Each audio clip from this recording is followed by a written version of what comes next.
All right, there we go. Sorry, guys. Some of the audio controls had been messed with, and I realized that my audio had been down. Thanks for the heads up, guys.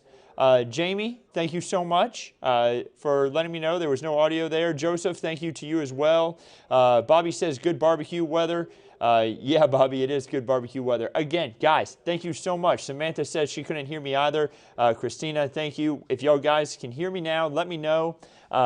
One of the audio controls had been clicked off, and I had to click it back on. Again, this is a one-man band show right here. I kind of put everything together and then go live right here myself, and I put everything live and also do my own audio. So sorry for that little bit of an issue there at the start, but if you can hear me now, let me know. Still no sound. Huh. Yes sound. Christina says yes sound. Okay. All right, Christina, thank you so much. All right. Wait, Umberto still says no sound. Let's see here. I'm going to give it a second. See if y'all can hear me now. Let me turn on my own volume, see if I can hear myself. Christina, thank you so much. Okay, yeah.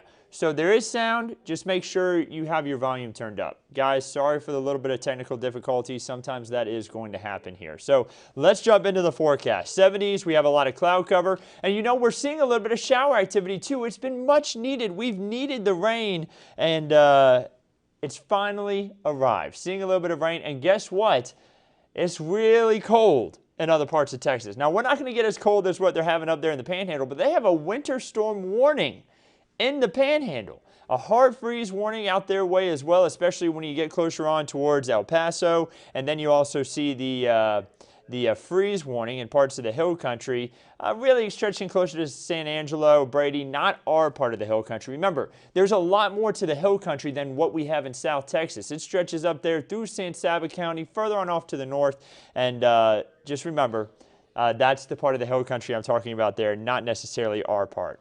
So let's jump further into the forecast for us. We're seeing a little bit of shower activity. It's nice to see. We've needed the showers. Just a few light showers here and there. It's not widespread. It's not really heavy. But I noticed that the ground was a little bit wet when I walked outside this morning, which was nice to see. We need the rainfall. My car got a free car wash. It's great. As we make our way throughout today, we're going to have more chances for rain. A few brief showers here and there passing through the region. Check out the radar up towards North Texas and stretching into the Panhandle, closer on towards the Red River. Snow, ice, they're really dealing with the cold weather. Not as cold for us, though. It is 52 degrees in Fredericksburg, 46 in Rock Springs. You can see the areas wherever they're going to be dealing with the cooler weather so far for today. The cold front has arrived now for parts of Edwards County, and then it's already made its way into parts of Kerr County and Gillespie County. These are going to continue to dip down to the south, and this cooler weather, and it's really going to impact the majority of our region. So be ready that it's going to be a chilly day this afternoon. If you didn't pack a sweatshirt, hopefully you can get home and get a sweatshirt before it gets too cool. Temperatures right now is 75 in San Antonio. You got some 80s further to the south. Here's the timeline. Notice by the time we get to about 5 p.m., temperatures are going to be at about 57 to maybe even up to 60. Going to be close there in San Antonio, depending on the timing of the cold front. 78 in Hondo, so this one weather model picking up on the fact that the cold front could stall out a little bit. That 57, that was updated by us because we think the cold front could come through a little earlier. So it all depends on timing. I mean, the cold front's already arrived up towards Rock Springs and Fredericksburg, and you'll notice that if I run back this model a little bit, Kerrville is already seeing cooler temperatures as well, but this one weather model says that the cold front is still further behind. So the front is going to reach Pleasanton. Christina asking what time. It's going to be this afternoon. Christina, it's going to be closer on towards sunset when the front gets to you, and you'll get the cooler weather as you head into tonight. Check out the temperatures when you wake up Tuesday morning. 6 a.m., we're talking temperatures in the 40s across nearly the entire region. Some spots in the 30s like Rock Springs, stretching up to Fredericksburg. Linda says it's chilly weather. Linda, Meteorologist Megan Massey, my fiance, is at home, and she's making chili right now. So it is chilly weather. You are absolutely right. There's some in the crock pot getting cooked up right now. It is perfect chilly weather. You are absolutely right on that. 38 degrees in Fredericksburg, 37 in Rock Springs. You notice those 30s, they are going to dip way south into the hill country, not necessarily make it to San Antonio, though. We're not going to get that cold, but it will be chilly when you wake up in the morning, and breezy. The wind is going to be strong at times out of the northeast at about 15 to 20 miles per hour, sometimes gusting even higher. For Tuesday, we don't warm up much, only getting up into the 50s and 60s across the region. Parts of the hill country aren't even going to get out of the 40s. It's going to be chilly, and you see the shower activity. By the way, as I've been running through the timeline here, some of the most important things about this cold front is it's bringing showers to our region, much needed rainfall. I think a majority of the rain that we see will be seen on Wednesday. That's going to be Wednesday morning. As we head into Wednesday afternoon, I think the rain chances will back off a bit. So the big question is, how much rain are we going to have over the next 7 days? I'm reading some of the comments in here. Drew says, before we talk about the rain, Drew says, anyone have an above average chicken enchilada recipe? That sounds pretty good for some cooler weather too. So be sure to drop those comments in for Drew, guys. Give him a good answer there if you have anything. So here's the rainfall forecast as far as the next 7 days are concerned. 1/2 inch to maybe even up to 1 inch of rain for parts of the hill country. Majority of that rain going to be closer on towards Val Verde and Edwards County over the next 7 days. Much of this rain falls over the next 3 days.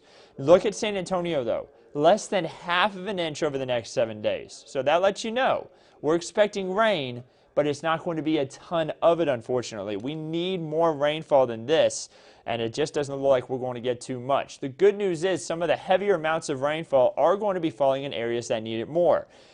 Parts of the hill country right now in a moderate drought. We have Uvalde stretching into parts of Medina County. You see that extreme drought. We need more rainfall. Let's hope that it can really continue to fall to kind of help out some of these drought conditions. In San Antonio, for the month of October, we have only picked up 0.07 of an inch of rain. We are going to see that number go up today, and that should help us get closer to average, but not anywhere even close to it. We'll be lucky if we finish up the month of October with 1 inch of rainfall in the rain gauge. I don't think we're going to see it. Not good news. We need more rainfall than that. We are behind average for the year. October is typically our last good shot of getting some really good rain. You see it's the second wettest month of the year, and then November and December, on average, our rainfall numbers go down. Not saying we can't have an above average November, December. It's possible. But we really would need to see that since we've been so dry.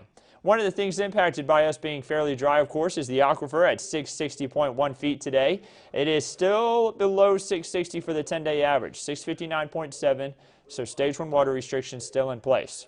Something else going on in the weather world, it looks like we now have, tied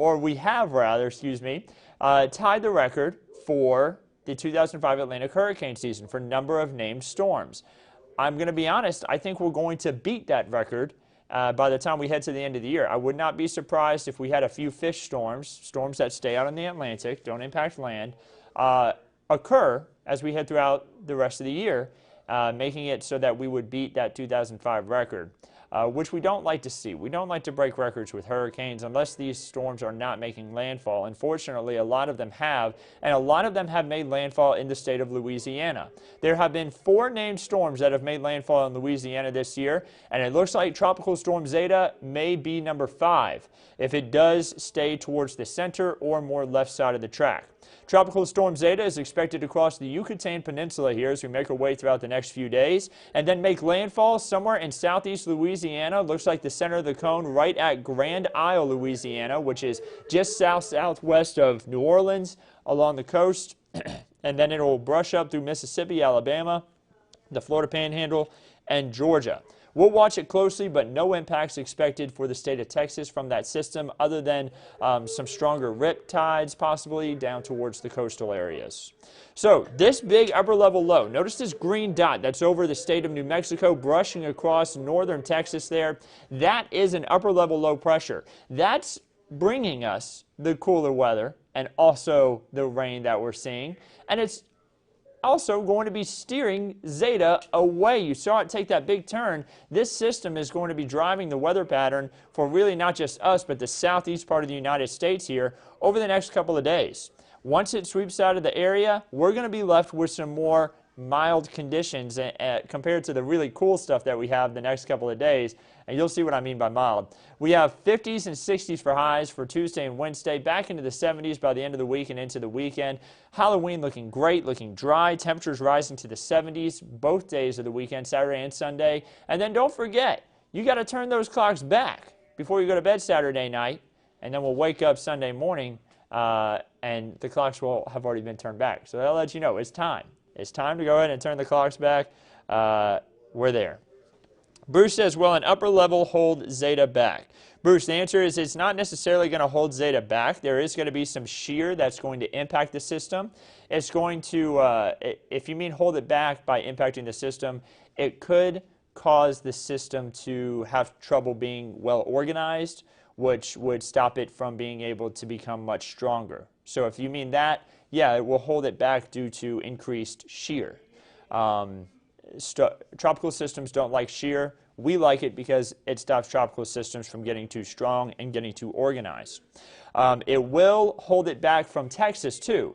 It's going to steer it away from Texas. It is going to steer this system and make it turn, do that big turn that we saw there a second ago. So I hope that answers your question.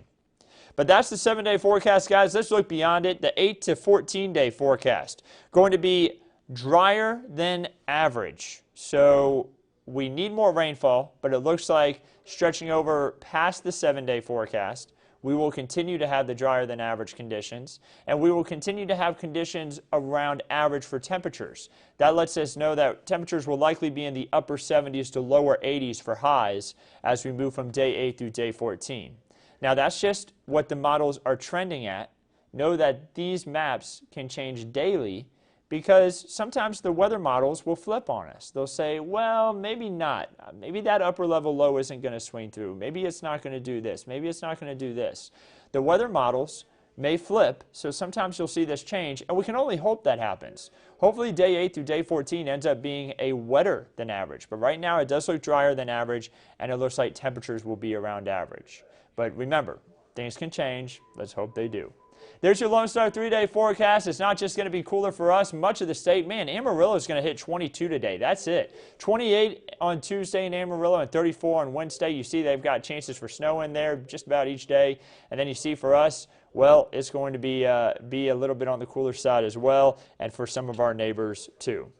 Here's your Texas State Park forecast. Going to be a little damp for tomorrow. Remember, this is tomorrow's forecast. A little damp and a little bit on the cool side. So, guys, I'm in for Meteorologist Andrew Wilson at noon today. Be sure to tune in. We'll have the latest update to the forecast, the latest update on news. Jeremy Baker's coming in to anchor the newscast today. Always fun to work with him, so be sure to tune in and hear the latest about news in the area, the latest on weather. And then we're also going to have Weather Chief Bill Taylor in at 4, 5, 6, and 10.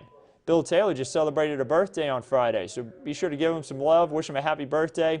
He's coming back in the first day after having a lot of celebration over the weekend, I'm sure. So I hope you all have a wonderful rest of your day, and we're going to keep you updated on everything right here at Ken's 5. Again, sorry for the technical difficulties at the beginning of the update. One of the audio toggles had been turned off, and I got it back on for us, though, in time. So have a wonderful day. We'll keep you updated on everything right here at Ken's 5.